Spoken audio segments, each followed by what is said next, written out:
재심을 청구한 사람들의 이야기를 접합니다. 오랜 세월 감옥살이를 한 후 자기의 무죄를 주장하며 재심을 청구한 겁니다. 판사의 유죄 선고에 따라 이미 죄값은 다 지불한 상태입니다. 하지만 억울함을 풀지 않고서는 도저히 견딜 수가 없습니다. 강압 수사에 의한 거짓 자백으로 옥살이를 한 경우라서 그렇습니다. 살인자란 누명을 뒤집어 쓴 채 감방에서 보낸 나날들이 너무 원통합니다. 그들이 재심을 청구하는 이유는 단 하나뿐입니다. 늦게라도 짓밟힌 더럽혀진 명예를 회복하고 싶은 것이죠. 그래야 최소한 가족들에게만큼은 부끄럽지 않은 가장이 될 테니까 말입니다. 그들에게 왜 그런 끔찍한 불행이 찾아온 걸까요? 누구 하나 자기들의 말을 귀담아 들어주는 사람이 아무도 귀담아 들어주지 않더라는 겁니다. 위기에 처한 그들을 도와줄 만한 사람이 그들 곁에 단 한 명도 없는 거예요. 소위 힘없고 빽없는 사회적 약자이다 보니 속수무책으로 얻어터지고 당한 것입니다. 법 앞에 만인이 평등한 게 아니라 만 명만 평등한 것은 아닐까요? 가정은 아무 의미가 없지만 처음에 누가 전화 한 통이라도 넣어줬더라면 힘께나 쓰는 분이 내가 잘하는데 절대 그럴 사람 아니다 이렇게 말해 줬더라면, 가족들이 거물급 변호인단을 꾸려서 적극 대응했더라면 결과는 과연 어땠을까요? 위기의 순간마다 누군가로부터 필요한 도움을 받을 수 있다면 좋겠지요? 아무리 절체절명의 위기라도 안전을 보장받을 수만 있다면 참 좋겠지요? 언제든지 달려가 피할 만한 확실한 피난처만 있다면 누구나 든든한 인생입니다. 시인은 처음부터 이 시의 주제를 힘주어 선포하며 시작합니다. 그는 자기의 믿음을 찬양 형식으로 선포합니다. 본문 1절 말씀입니다. 하나님은 우리의 피난처시오 힘이시니 환난 중에 만날 큰 도움이시라. 아멘. 예언자 이사야는 여러 번 유다 백성을 책망합니다. 그들이 거짓을 그들의 피난처로 삼고 속임수를 써서 몸을 감추기 때문입니다. 애굽을 피난처로 의지한 것이 그들의 문제입니다. 분명 애굽은 아무런 도움이 되지 않는 가짜 피난처가 아닙니까? 어떻게 그런 애굽을 의지할 수 있단 말입니까?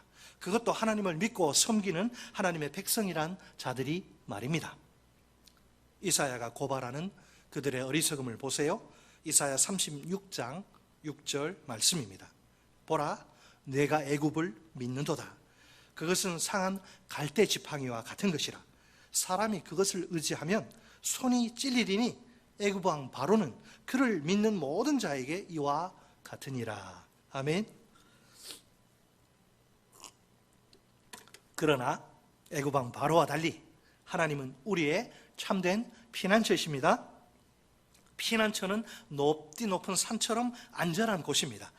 아무나 함부로 쳐들어올 수 없는 그런 장소입니다. 피난처의 역할은 무엇일까요? 모든 위험으로부터 생명을 안전하게 보호하는 것입니다. 누구든지 그 피난처로 달려가 몸을 피하기만 하면 안전을 누릴 수 있습니다. 시인은 지금 하나님이 우리의 피난처시요 힘이시라고 고백합니다. 피난처와 힘은 합성어로 강력한, 보통 피난처가 아니라 강력한 피난처를 뜻합니다. 따라서 하나님은 환난 중에 큰 도움이 되십니다. 즉 어려운 고비고비마다 확실한 도움이 되십니다. 환난은 복수형 명사인데 온갖 종류의 큰 고통을 가리킵니다.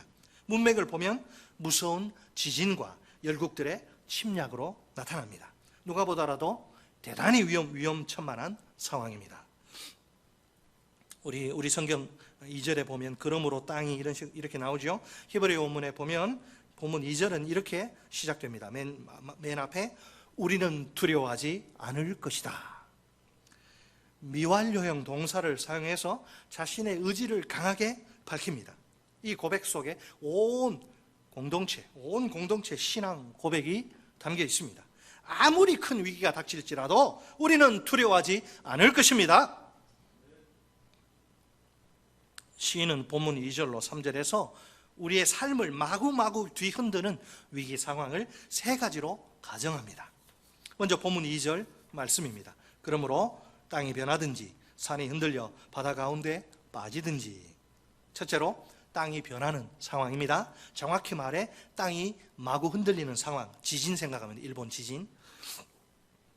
둘째로 산이 흔들리는 상황입니다. 마치 산이 비틀거리는 것과 같은 상황입니다. 땅이 흔들리고 이어서 산이 무너져 바닷속으로 빠져가는 모습입니다. 곧 무서운 지진으로 말미암아 산이 무너지면서 바다 깊은 곳으로 빠져 들어갑니다. 다음은 본문 3절 상반절 말씀입니다. 바닷물이 솟아나고 뛰놀든지 그것이 넘침으로 산이 흔들릴지라도. 아멘. 셋째, 지진의 영향이 이제 바다에서 나타나는 상황입니다. 바다의 해일이 산을 덮치는 모습으로 이제 넘어갑니다. 그래서 본문 2절에 바다가 3절에 바닷물로 넘어갑니다. 이제 바닷물이 막 넘쳐서 산을 뒤덮어버릴 지경입니다. 산과 바다의 무서운 격변이 상호작용을 일으켜 온 세상을 뒤흔든 셈입니다. 바닷물이 솟아나고, 이 번역은 히브리어 원문의 의미를 잘 전달하지 못합니다. 그래서 약간의 수정이 필요합니다. 히브리어 원문은 의성어, 소리를 흉내내는 단어 의성어로 되어 있기에 으르렁거리다로 번역하는 것이 더 적절합니다. 파도 소리가 너무나 커서 귀가 막 으르렁거리면서 파도가 막 치는데 너무 커서 귀가 찢어질 것 같은, 고막이 터질 것 같은 그런 느낌입니다. 바닷물이 뛰노는 것은 거품을 내뿜는 모습을 표현합니다. 파도가 막 소용돌이 치면서 서로 부딪히고 거품을 내뿜는 거죠. 으르렁 사납게 으르렁거리며 거품을 막 내뿜는 바닷물이라니요. 이 물이 산을 삼킬 듯이 거센 기운으로 벌떡 일어섭니다. 이 산은 산들이란 복수형인데 태산으로 어마어마하게 무지무지하게 큰 산이라고 번역하는 것이 더 좋습니다. 바닷물이 조그만 동네 언덕, 조그만 산 이런 걸 때리는 것이 아니에요. 태산을 향해 아주 무지막지한 그 어마어마한 그 산을 향해서 거침없이 덤벼드는 거예요. 그리고 그 무서운 세력으로 나아갑니다. 그 결과 태산은 파도의 위력에 얻어맞아서 흔들립니다. 여기서 흔들리다는 동사는 지진과 관련해서 자주 나타납니다. 신학적 관점으로 보자면 태산이 흔들리는 모습은 우주적 대격변을 가리킵니다. 창조와 종말에서 일어나는 큰 격변 말입니다. 자, 이 모든 상황을 한번 곰곰이 생각해 보세요. 얼마나 엄청난 위기란 말입니까? 사람이라면 두려워 벌벌 떨 수밖에 없습니다. 자칫하다간 목숨을 잃을 가능성이 크기 때문입니다. 아무도 생명을 안전을 장담할 수 없습니다. 하지만 이런 상황에서 시인이 내뱉는 고백은 참으로 놀랍습니다. 본문 3절 하반절 말씀입니다. 우리는 두려워하지 아니하리로다. 아멘. 시인이 정신이 나갔으면 지금 미쳤습니까? 모두가 두려워할 수밖에 없는 상황. 일본의 그 지진 조금 나도 막 사람들이 공포로 사색이 돼가지고 막 벌벌벌 떨잖아요. 막. 지진이 아니야. 이거 완전히 그냥 천지개벽이 일어나는 것처럼 아주 무서운 상황. 아니 시인 왜 두려워하지 않습니까? 시인이 두려워하지 않는 이유가 무엇입니까? 하나님이 우리의 피난처시오 힘이시기 때문입니다. 그분이 바로 우리가 환난 중에 만날 큰 도움이십니다. 네, 그렇습니다. 하나님이 우리의 피난처와 힘이시니 두려워할 이유도 필요도 없습니다. 지금껏 도움이 필요한 순간순간마다 항상 우리를 도우신 하나님이 아닙니까? 그 은혜로 말미암아 우리가 모든 위기 상황에서 벗어난 것입니다. 어제의 하나님이 오늘의 하나님이요, 또 오늘의 하나님이 내일의 하나님이 아닙니까? 그러니 더 이상 무슨 말이 필요할까요? 이처럼 시인에게는 두려워하지 않는 그 확신의 분명한 근거가 있습니다. 그 근거는 창조주 하나님, 구원의 하나님, 능력의 하나님이십니다. 그 하나님이 어제도 오늘도 내일도 변함없이 계속 우리의 피난처이십니다. 피난처이신 하나님의 보호 속에서 우리는 늘 안전합니다. 이것이 시인의 고백이에요. 이제 시인은 지금 자연재해에 대해서 이야기했고, 이제 시인은 우리에게 역사의 격변 가운데 피난처 되신 하나님, 외적의 침입, 잘하면 나라가 망하고 다 죽는 그런 역사의 격변 가운데 피난처 되신 하나님을 소개합니다. 본문 4절로 7절 말씀입니다. 본문 4절을 직역하면 이렇습니다. 오 강이여, 그대의 시냇물들이 하나님의 성, 지극히 높으신 분이 계시는 장막의 성소를 기쁘게 하는구나. 아멘. 시인은 지금 뭘 이렇게 쳐다보고 있습니까? 하나님의 성에 이렇게 흐르는 강을 이렇게 쳐다보면서 찬사를 보냅니다. 그 물줄기가 온 성으로 퍼져나가는 것을 묘사합니다. 히브리 성경에 보면 본문 4절에 강과 실개천이 등장합니다. 강은 지속적으로 흐르는 물을 가리키고요, 실개천은 기본적으로 사람이 만든 물길, 인공 수로를 뜻합니다. 성 안에 잔잔히 흐르는 강이 온 세상과 태산을 뒤덮는 바다와 대조를 이룹니다. 온 세상에 파멸을 가져오는 죽음의 바다, 혼돈의 바다가 아닙니까? 이와는 대조적으로 하나님의 성의 풍요와 평화를 가져오는 생명의 강입니다. 하나님의 성은 예루살렘 성을 의미합니다. 이곳은 다윗 왕조의 수도일 뿐 아니라 하나님이 자신의 성전을 두신 장소입니다. 이 강은 하나님의 임재를 상징합니다. 이 성과 그 안에 있는 모든 사람들이 생명수를 마시고 새 힘을, 불끈불끈 솟아나는 새 힘을 얻습니다. 마치 에덴 동산을 보는 것 같아요. 에덴 동산에 강이 흘러서 내 강의 근원이 되지 않습니까? 하나님의 성에도 시냇물이 흘러 생명수의 강을 이룹니다. 에덴 동산이 기쁨, 그 기쁨을 뜻하지 않습니까? 이 강과 시냇물 역시 사람들에게 기쁨을 안겨다 줍니다. 여러분, 산 하면 뭐가 생각나세요? 원래 산은 무엇의 상징입니까? 산 이러면 산은 안정성의 상징이 아닙니까? 수많은 세월 동안 든든히 자기 자리를 지켜온 산입니다. 그런 산이 무너지더라도 하나님의 성은 흔들리지 않을 것입니다. 물론 산은 무너질 수 있습니다. 그러나 하나님의 성은 결코 무너지지 않을 것입니다. 왜? 하나님이 그 성 안에 계시기 때문입니다. 하나님의 임재가 그 성을 지켜줍니다. 성의 번영을 안겨다 줍니다. 시온 성이 무너지지 않는 이유가 여기 있습니다. 그 성 자체가 다른 성보다 강하기 때문이 아니에요. 그 안에 무슨 신비로운 마력이 있어서 흔들리지 않는 게 아닙니다. 시온의 안전은 오직 하나님 한 분께 달려 있습니다. 그 안에 임재하시는, 성전 안에 임재하시는 하나님께만 속해 있습니다. 모든 능력은 이 하나님으로부터 나옵니다. 하나님이 지켜주시니 언제나 안전합니다. 하나님이 언제 도와주세요? 시인이 뭐라고 이야기합니까? 참 의미심장한 이야기를 하는데, 제가 굳이 여기서 새벽기도 강조할 필요가 없어요. 여기 보세요. 이 본문 보세요. 하나님이 언제 도와주세요? 시인은 하나님이 새벽에, 동틀 때에, 어둑어둑하지만 이제 동이 트잖아요. 하나님이 새벽에 도우실 것이라고 말합니다. 구약 성경을 보면 하나님의 도움이 24시간 중에 언제 오느냐? 주로 새벽에 옵니다. 캄캄한 어둠이 물러가고 환한 아침이 오지 않습니까? 제 아무리 어둠이 기세등등해도 영원하지 않습니다. 반드시 물러갈 때가 옵니다. 동시에 찬란한 아침이 찾아오지요. 마찬가지로 죽음의 고통이 끝나고 생명의 구원이 오지 않습니까? 숨이 턱턱 막히는 고통 때문에 곧 죽을 것 같고 망할 것 같아도 그 고통이 영원하지 않습니다. 때가 되면 다 지나가게 되어 있습니다. 그러면 틀림없이 구원의 문이 활짝 열리게 됩니다. 시인의 말처럼 하나님은 실제로 그래요. 이 성경 속에서만이 아니고 시인의 말처럼 하나님은 실제로 그분의 백성을 새벽에 도우십니다. 새벽에 그 백성의 기도를 들으시고 응답하십니다. 그래서 이스라엘 백성들은 새벽에 큰 구원을 경험합니다. 그렇다면 그들에게 새벽은 아주 소중하고도 복된 시간입니다. 우리에게도 새벽이 특별한 시간이라면 얼마나 좋을까요? 건강이 허락될 때 새벽 기도의 자리에 부지런히 나오십시오. 자꾸 다음으로, 나중으로 미루지 마십시오. 다음에는, 나중에는 할 수 있으리라는 보장이 없지 않습니까? 그때에는 마음이 원하더라도 몸이 따라가지 못해서 힘들 가능성이 큽니다. 체질 탓은 더 이상 하지 마십시오. 어떤 분, 자기는 체질이 아니래. 자기는 아침형 인간이 아니라 저녁형 인간이라. 체질 탓은 더 이상 하지 마십시오. 원래 새벽 기도는 저도 목사님, 저도 힘들고 누구에게나 이게 힘든 법입니다. 이 세상에 새벽 기도가 체질인 말도 안 되는 인생은 없어요. 그러니까 날마다 자기 자신과 육체와 싸워야 합니다. 쟁취해야 돼요, 새벽은.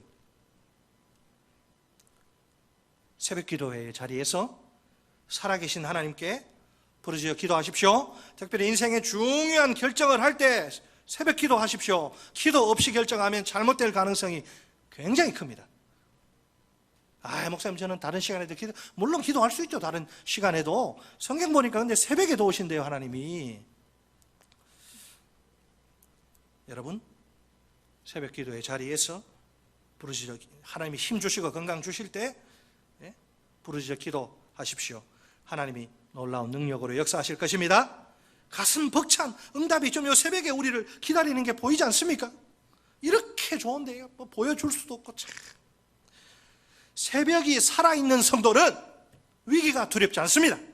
위기가 오히려 축복의 통로, 시간이 돼요. 왜? 살아계신 하나님의 능력을 체험하는 황홀한 시간이라서 그렇습니다. 본문 6절은 우리를 또 다른 위기 속으로 초대합니다. 우선 민족들과 왕국이 등장합니다. 이방과 왕국은 떠들며 흔들립니다. 무서운 이방 왕국들이 혼돈의 홍수처럼 사납게 막 밀려오는, 적군이 침략하는, 침공하는 상황. 문 나라가 떠드는 것은 바닷물이 으르렁거리는 것과 짝을 이룹니다. 바닷물이 태산을 향해 밀려오지 않습니까? 그런 모습처럼 민족들이 쉬운 산을 향해서 막 쳐들어오는 거예요. 다 잡아 죽일 듯이 막. 그 기세가 얼마나 무섭고 사나운지 모릅니다. 문 나라가 떠드는 것은 산들이 무너지는 것과 비교됩니다. 민족들과 왕국들이 일어나고 무너지는 모습을 동시에 보여주는 셈입니다. 어떻게 갑자기 일어나는 왕국들이 또 순식간에 무너질 수 있을까요? 이 질문에 대한 대답 6절 하반절에 나옵니다. 뭐라고 되어 있어요? 이건 하나님이죠. 그가 소리를 내심에 땅이 녹았도다. 아멘. 하나님의 소리가 마치 연결고리와 같은 역할을 감당합니다. 왕국의 흥망성쇠와 땅이 흔들리는 것을 잘 이어줍니다. 일반적으로 하나님의 소리는 천둥 소리를 가리킵니다. 천둥 소리 같은 하나님의 호령이 울려 퍼집니다. 그러자 모든 나라들이 솟아치게 놀라고 무너집니다. 땅이 녹는다는 것은 문자 그대로 땅이 녹는 것을 말하는 게 아닙니다. 두려움과 공포에 대한 의인법으로 보아야 합니다. 그럼에도 불구하고 시인은 다시 한번 자신의 믿음을 천명합니다. 본문 7절 말씀 우리 같이 읽습니다. 7절 시작. 만군의 여호와께서 우리와 함께 하시니 야곱의 하나님은 우리의 피난처시로다. 아멘. 자연재해, 그 다음에 역사의 격변, 막 온 내가 사는 이 세상이 막 무너지는 것 같고 적군이 침공하고 코로나19하고는 비교할 수도 없어요. 코로나19는 이거에 비하면 아무것도 아니에요. 함께 역사의 격변, 적군이 쳐들어와서 나라가 망할 수도 있어요. 나라 망하면 다 죽임 당하고 그냥 뭐 개처럼 포로로 질질 다 끌려가는. 함께 지금 역사의 격변을 바라보는 믿음의 공동체가 아닙니까? 그들이 한 목소리로 노래해요. 이제까지 수많은 나라들이 예루살렘에 쳐들어오지 않습니까? 그러나 그 적들은 성문 앞에서 번번이 순식간에 다 무너지고 말아요. 이유는 피난처이신 하나님 때문입니다. 여러분 믿습니까? 하나님은 우리의 피난처가 되시니. 하나님을 향한 시인의 믿음의 고백은 계속됩니다. 자, 그가 하나님을 뭐라고 고백합니까? 7절에서 첫째로 하나님은 만군의 여호와이십니다. 이게 무슨 말이에요? 이 칭호는 만군의 여호와라는 특별한 칭호인데 법궤와 다윗 언약의 전통과 밀접한 관련이 있습니다. 여호와는 워리어, 전사입니다. 전쟁에 능하신 왕인데 여호와는 천군 천사를 대동하시고 싸우시는 하나님이십니다. 역사 속에서 수많은 구원을 가져오신 만군의 여호와십니다. 백성의 하나님, 무적의 하나님이십니다. 그렇다면 그분의 능력이 얼마나 엄청납니까? 사내립에 18만 5천 명 한순간에 다 시체 송장이 되고 한 사람도 살아서 돌아가지 못해요. 하나님 한번 건드리니까. 감히 그분과 대적해서 싸울 자가 없어요. 바로 그 만군의 여호와께서, 능력의 주께서 이제 우리와 함께 하십니다. 그분은 임마누엘의 하나님이십니다. 옛날에 법궤와 함께 나아가셔서 전쟁을 이끄시고 이스라엘에게 승리를 주신 하나님이십니다. 그분이 아직도 살아 계십니다. 우리와 함께 하십니다. 우리에게 승리를 선사하십니다. 둘째로 신이 고백하는 하나님은 어떤 하나님? 야곱의 하나님이십니다. 이 칭호 역시 고대 이스라엘의 전통으로 거슬러 올라갑니다. 여호와와 이스라엘은 언약으로 하나 된 결속된 관계입니다. 여호와는 이스라엘의, 오직 여호와는 다른 나라가 아니라 오직 이스라엘 한 나라의 이스라엘의 하나님이십니다. 이스라엘은 여호와의 유일한 언약 백성입니다. 그렇다면 이 두 칭호는 만군의 여호와, 야곱의 하나님, 이것은 이스라엘을 향한, 택한 백성을 향한 하나님의 역사, 하나님을 일하심을 보여줍니다. 우리를 위해서 지금도 일하시고 역사하시는 하나님을 보여주는 거예요. 만군의 여호와는 뭘 보여줍니까? 하나님의 적극적인 공격, 적군을 때려 부시는 적극적인 공격을 가리킵니다. 이 공격 앞에 모든 적들은 패배의 승잔을 벌컥벌컥 들이키고 맙니다.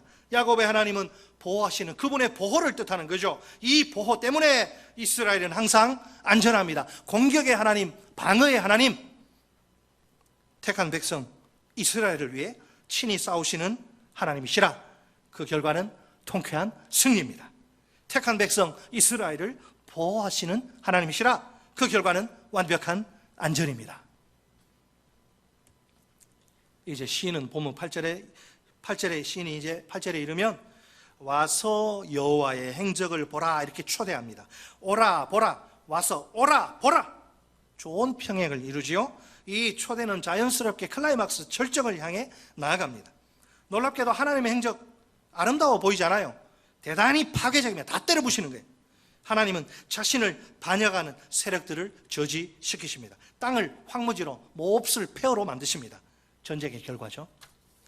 본문 9절을 보면 하나님은 땅끝까지 전쟁을 쉬게 하십니다. 땅끝이 어디입니까? 예루살렘에서 볼 때 가장 멀리 떨어진 곳입니다. 인간들은요, 자기 욕심 때문에 한편이 죽을 때까지, 완전히 망할 때까지 계속 치고받고 싸우고 전쟁을 그치지 않습니다. 둘 중에 하나가 망해야지 끝나, 그 전쟁이. 하지만 전쟁을 그치시게 하는 분은 하나님이십니다. 하나님이 역사에 개입하시는 궁극적 목적은 무엇입니까? 전쟁을, 이 땅의 수많은 전쟁을 그치게 하시는 데 있습니다. 그래서 하나님은 싸움을 좋아하는 호전적인 나라들과 민족들을 다 부수십니다. 마침내 전쟁을 어쩔 수 없이 관두게, 그칠 수밖에, 다 망하는데 전쟁을 그치게 하십니다. 하나님은 어떻게 합니까? 활을 꺾으시고 창을 끊으시며 수레를 불사르십니다. 활은 군사력의 상징이죠. 활을 꺾으신다, 한 나라의 군사력을 싹 없애버리는 것, 제거해 가시는 것을 뜻합니다.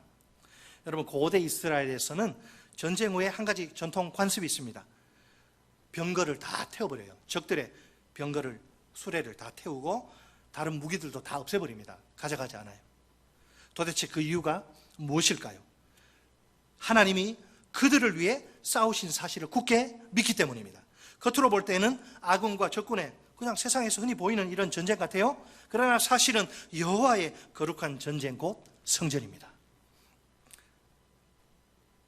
보면 10절 상반절은 이 전쟁의 슬로건, 구호를 소개합니다. 이르시기를 너희는 가만히 있어 내가 하나님 됨을 알지어다. 아멘. 어떤 상황이죠? 하나님이 친히 이스라엘을 위해 싸우시는 상황. 그때 이스라엘이 할 일은 무엇입니까? 좀 옆에서 거들고 도와주고 뭐 그래야 되나요? 특별히 그들이 할 일은 없습니다. 그저 담담하게 그 전쟁의 모습을 지켜보기만 하면 됩니다. 승하이니까 말입니다. 어디서 많이 들어본 말 같지 않나요? 지난해 6월 세계적인 배구 스타 김연경이 귀국해서 흥국생명에 입단합니다. 그러자 나온 말이 뭔지 아십니까? 우흥, 곧 어차피 우승은 흥국생명이란 말입니다. 세계 최정상급 공격수인 김연경이 가세하다 보니 이제 게임은 다 끝났다는, 우승은 따놓은 당상이라는 거죠. 그만큼 이 김연경, 세계 탑 클래스죠. 김연경의 실력을 높이 평가한 것이죠. 우리는 어후흥이 아니라 뭐라? 어승하입니다. 한번 오늘 떼어보세요. 한번 해보세요. 제가 말해볼게요. 이게 무슨 뜻인지. 한번 해보세요. 어차피 승리는 하나님입니다. 어차피 승리는 하나님입니다. 어승하, 어우흥이 아니고 제가 만든 말이. 감히 하나님을 상대해서 승리할 자가 어디 있을까요? 하나님은 백전백승이고 그 대적은 백전백패예요. 따라서 누구든지 하나님의 그 권위 그리고 뜻을 인정해야만 합니다. 감히 하나님과 맞서서 싸울 생각하면 안 되죠. 이 전쟁 구호는 이스라엘 백성들이 만들어낸 게 아니에요. 하나님이 요청하신 거예요. 자, 다시 한번 10절 그 하반절 보시면 이르시기를, 요게 포인트죠. 이르시기를, 자, 누가 이르셨습니까? 하나님. 너희는 가만히 있어 내가 하나님 됨을 알지어다. 여기엔 언약의 배경이 깔려 있습니다. 하나님과의 언약을 통해서 여호와가 참 하나님이시구나, 그것을 알게 되고 인정하게 됩니다. 그렇게 인정할 때 어떤 일이 벌어지는가? 보면 10절 하반절 말씀입니다. 내가 문나라 중에서 높임을 받으리라. 내가 세계 중에서 높임을 받으리라. 아멘. 분명 이미 하나님은 높이 들리신 분이십니다. 더 올라갈 데가 어디 있어요? 이미 높이 들리신 분이신데, 하지만 우리의 예배 가운데서 또 높임을 받으십니다. 하나님, 여러분 온 세상을 구원하시는 최종 목적을 보세요. 왜 영혼은 구원을 하시는가? 하나님 자신이 그 일을 통해서 높임을 받으시는데 그 목적이 있습니다. 그분이 높이 들리실 때 비로소 하나님의 평화가 이 땅에, 샬롬이 이 땅에 이루어질 것입니다. 시인은 하나님 나라가 이렇게 임하고 그분의 뜻이 이루어지기를 소망합니다. 보면 11절은 마지막 후렴구예요. 우리 11절 다시 한번 읽어볼게요. 같이 시작. 만군의 여호와께서 우리와 함께 하시니 야곱의 하나님은 우리의 피난처시로다. 아멘. 예배하는 공동체가 기쁨에 넘쳐서 하나님을 찬양합니다. 주체하기 힘든 벅찬 기쁨 속에서 부르는 찬양인 셈입니다. 신학적인 관점에서 본다면 하나님은 세 가지 영역에서 우리의 피난처가 되십니다. 그 영역은 자연의 세계, 창조의 세계 첫째, 둘째는 역사의 현장, 역사 가운데 일어나는 그 일들, 그리고 마지막은 종말론적 완성입니다. 모두 하나님의 위대한 엄청난 능력을 보여줍니다. 모든 위기 상황으로부터 그분의 백성을 지키고 보호하는 능력입니다. 이 능력이 하나님의 백성을 붙들고 있는 한 그들은 안전합니다. 따라서 우리는 하나님이 피난처라서 든든한 인생입니다. 오늘 우리의 삶은 어떻습니까? 우리가 살다 보면 때때로 삶의 근본을 흔들 만한 위기가 찾아오기도 합니다. 어떤 때는 이제 내 인생 끝난 것 같아. 요즘은 특히 코로나19의 팬데믹의 영향으로 참 많은 어려움이 있습니다. 우리 주변에 하루하루 먹고 사는 것조차 힘겨운 분들이 많습니다. 그분들이 이구동성으로 하시는 말이 있습니다. 사는 것이 사는 게 아니다. 사는 것이 사는 게 아니다. 인간으로서 최소한의 존엄도 지키기 어렵기 때문이죠. 심한 경우에는 극단적인 선택을 떠올리기도 합니다. 그러나 오늘 시인은 다른 삶을 우리에게 이야기합니다. 현실은 위기의 상황이 코로나19 할아버지 코로나19 비교할 수 없어요. 현실은 정말 감당하기 힘든 위기의 상황이 분명한데 두려워하지 않을 것이라고 말합니다. 하나님이 피난처시니 든든하다고 외칩니다. 시인에게 하나님은 환난 중에 만날 큰 도움이십니다. 그래서 어려운 고비마다 도움의 손길을 내미십니다. 엄청난 하늘의 능력으로 모든 위기 가운데서 건져 주십니다. 하나님은 오늘 우리에게도 피난처가 되십니다. 그분은 언제나 우리와 함께 하시는 우리의 영원한 피난처이십니다. 우리에게 어떤 위기가 닥쳐온다 할지라도 괜찮습니다. 우리는 넘어지지도 무너지지도 않습니다. 낙심하거나 좌절하지도 않습니다. 그 상황 속에서도 우리는 시인처럼 신뢰와 소망의, 하나님을 향한 신뢰와 소망의 노래를 부를 수 있습니다. 만군의 여호와께서 우리와 함께 하시니 야곱의 하나님은 우리의 피난처시로다. 아멘. 같이 할까요? 만군의 여호와께서 우리와 함께 하시니 야곱의 하나님은 우리의 피난처시로다. 아멘. 얼마나 든든합니까? 우리 주님이 승천하시기 직전 제자들에게 남기신 마지막 약속, 사실 유언입니다. 그 마지막 약속, 유언 속에 들어있는 마지막 약속을 보세요. 마태복음 28장 20절 하반절 말씀입니다. 볼지어다 내가 세상 끝날까지, 지금은 이제 내가 곧 승천하는데 내가 세상 끝날까지 너희와 항상 함께 있으리라 하시니라. 아멘. 우리에게 얼마나 큰 위로와 소망이 되는 약속입니까? 내 자식이, 내 부모가, 배우자가 평생 같이 있을 수 있습니까? 장담하지 못하잖아요. 우리 주님이 세상 끝날까지 너희와 항상, 너희가 어디를 가든지 무엇을 하든지 너희 곁을 떠나지 않을 것이다. 우리에게 얼마나 큰 위로와 소망이 되는 약속입니까? 주님이 세상 끝날까지, 세상이 문 닫는 그 순간까지 우리와 항상 함께 계시다니요. 다른 말로 하면 이렇습니다. 내가 결코 너를 떠나지 않겠다. 내가 절대로 너를 버리지 않겠다. 내가 너를 어떤 경우에라도 포기하지 않겠다. 우리는 주님을 툭 하면 주님을 떠나려고 하고 하나님을 버리기도 하고 하나님을 포기하기도 하고, 그러나 내가 너를 결코 떠나지 않겠다. 내가 너를 절대로 버리지 않겠다. 내가 너를 어떤 경우에라도 포기하지 않겠다. 이것이 아버지의 약속입니다. 여기서 우리가 던져야 할 중요한 질문이 하나 있습니다. 도대체 하나님이 왜 이렇게까지 우리에게 하실까요? 인간적인 생각으로는 이거 완전히 집착처럼 보이지 않습니까? 과연 하나님이 이렇게까지 하실 만한 가치가 우리에게 있을까요? 네, 그럴 만한 가치가 있습니다.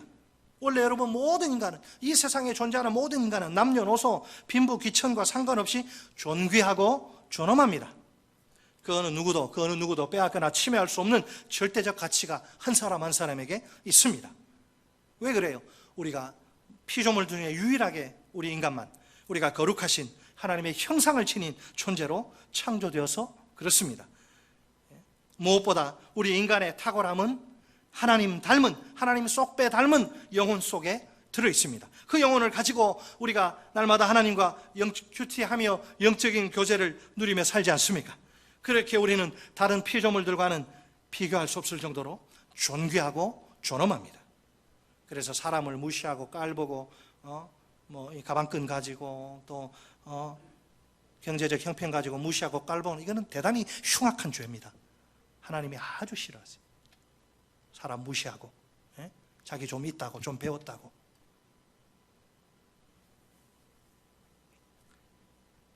여러분, 슬프게도 어느 날 인간들에게, 존귀하고 존엄한 인간들에게 비참한 추락이 일어나고 맙니다.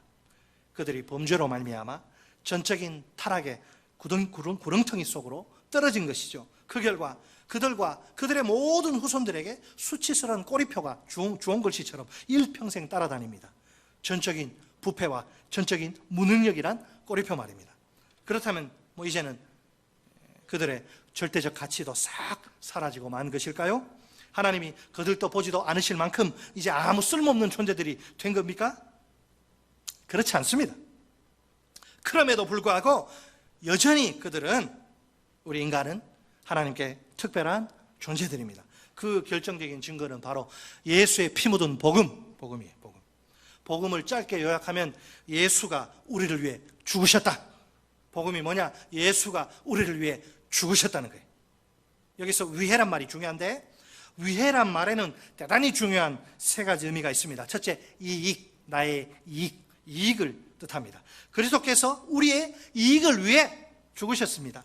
둘째, 대신을 의미합니다. 그리스도께서 우리를 대신하여, 내가 죽어야 되는데 내 대신 그리스도께서 우리를 대신하여 죽으셨습니다. 셋째, 대표를 가리킵니다. 그리스도께서 우리를 대표해서 죽으셨습니다. 그리스도가 죽으심으로 우리 모두가 죽은 게 되는 거예요. 대표이기 때문에.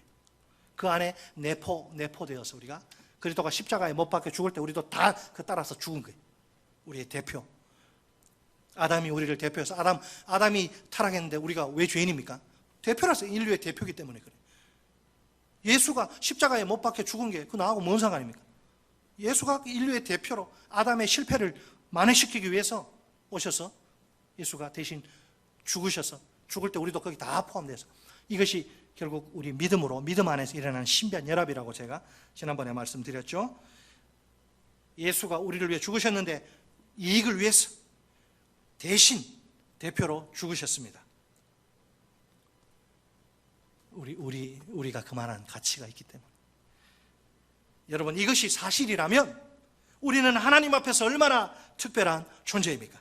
독생자 예수 그리스도를 십자가에 내어주시기까지 우리를 사랑하실 정도입니다.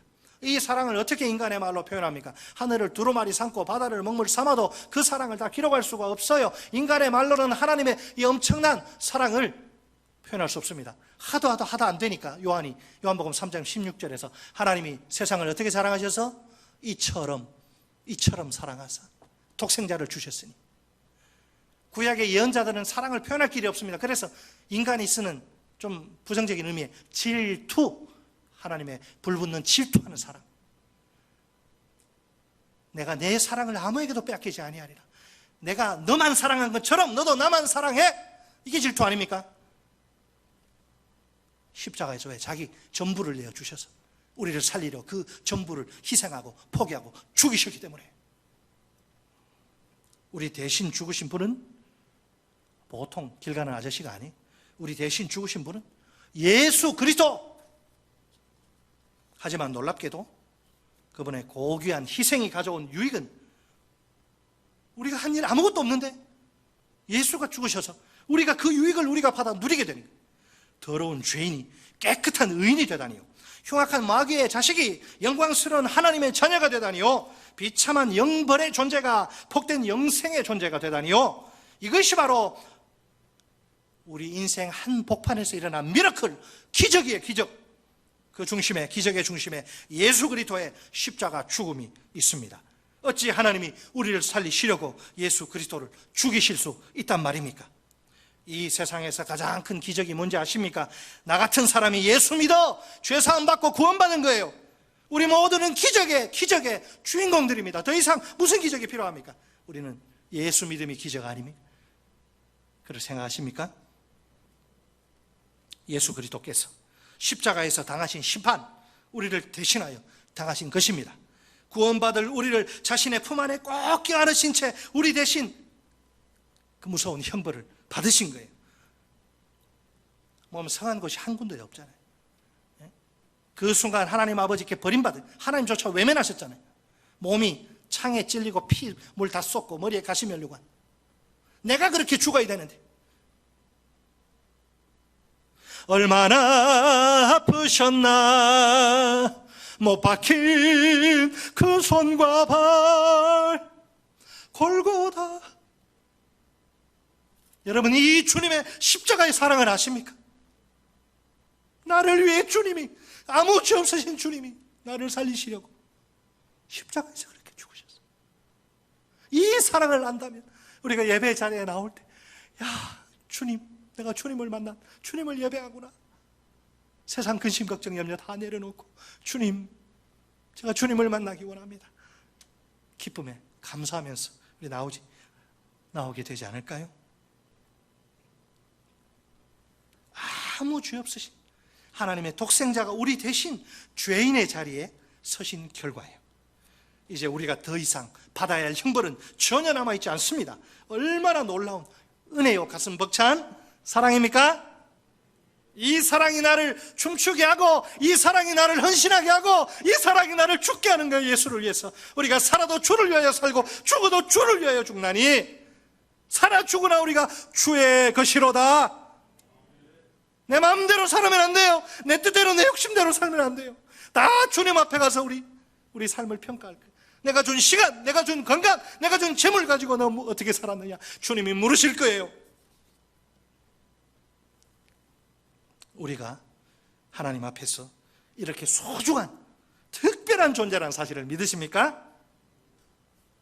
일부에도 이거 아멘이 안 나오고. 자, 우리가 하나님 앞에서 이처럼 소중한 존재라는 사실을 믿으십니까? 꼭 믿으시기 바랍니다. 확실히 믿으시기 바랍니다. 그래서 우리 하나님이 세상 끝날까지 항상 우리와 함께 하시는 겁니다. 내가 결코 너를 떠나지 않겠다. 내가 너를 절대로 버리지 않겠다. 내가 너를 어떤 경우에라도 포기하지 않겠다. 설사 네가 나를 떠나고 네가 나를 버리고 네가 나를 포기해도 나는 너를 떠나지 않겠다. 나는 너를 절대로 포기하지 않겠다. 나는 너를 어떤 경우에라도 버리지 않고 포기하지 않겠다. 우리도 인생을 살다 보면 비신자들처럼 위기 앞에 설 때가 있습니다. 어떤 때는 아주 심각한 위기가 찾아오기도 합니다. 도저히 견딜 수 없어. 사람 만나는 것이 무서워서 다 내려놓고 무작정 사람 없는 곳으로 멀리 도망치고 싶어요. 그럴지라도 우리는 낙심하거나 좌절할 필요가 없습니다. 절망하거나 포기할 필요도 물론 없습니다. 그 이유는 단 하나, 우리에게 최고의 피난처가 있기 때문입니다. 여전히 하나님은 우리의 피난처이십니다. 언제나 항상 모든 상황 속에서 하나님은 변함없이 우리의 피난처이십니다. 피난처이신 하나님이 우리를 도와주십니다. 그 큰 능력으로 우리 삶 속에 친히 역사하십니다. 마침내 우리를 위기 가운데서 건져 주십니다. 우리 다 함께 시인처럼 하나님을 향한 신뢰와 소망의 노래를 부릅시다. 만군의 여호와께서 우리와 함께 하시니 야곱의 하나님은 우리의 피난처시로다. 아멘.